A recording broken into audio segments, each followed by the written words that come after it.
Thank you for having attended Awakening Body Awareness and Improving Discrepancies in Joint Motion. Again, my name is Paul Ciske. In this session, I gave you a process for improving discrepancies or deficiencies in motion. And what it started with was a self-assessment. For the self-assessment, I'm just going to use my wrist for this, is we did a full range of motion, circular range of motion, to assess for any deficiencies in the motion without any pain or discomfort.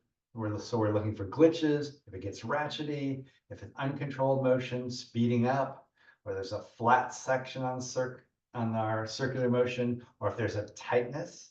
And then also, again, monitoring for pain or discomfort, because we don't want to have pain or discomfort because that's giving the wrong message to the brain. So through the self-assessment, we would become aware of deficiencies, and that's our first step in making a change.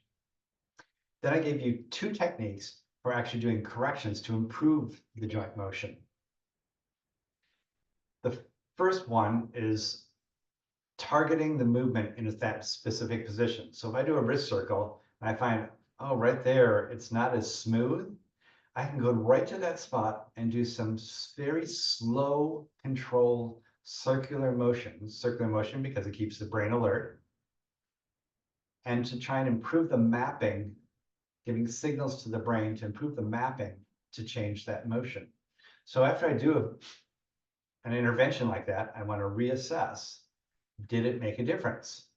Sometimes it takes more than one repetitions and sometimes it's temporary, but at least now you know how to actually improve the movement in that joint. And because we're working with the nervous system, the change can happen very quickly.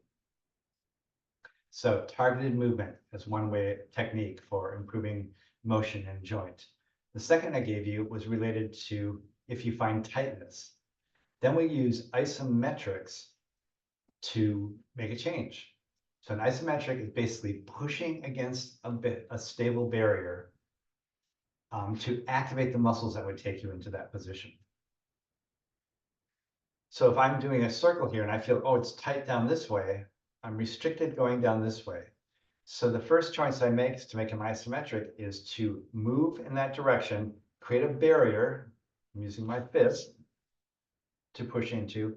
Then I lightly, 10 to 20% effort, press into that barrier to activate the muscles that would take me there. Hold it for several seconds, maybe 6 to 10, release. And doing that a few times into the range of motion, block it, engage those muscles lightly, gently into the barrier, and release.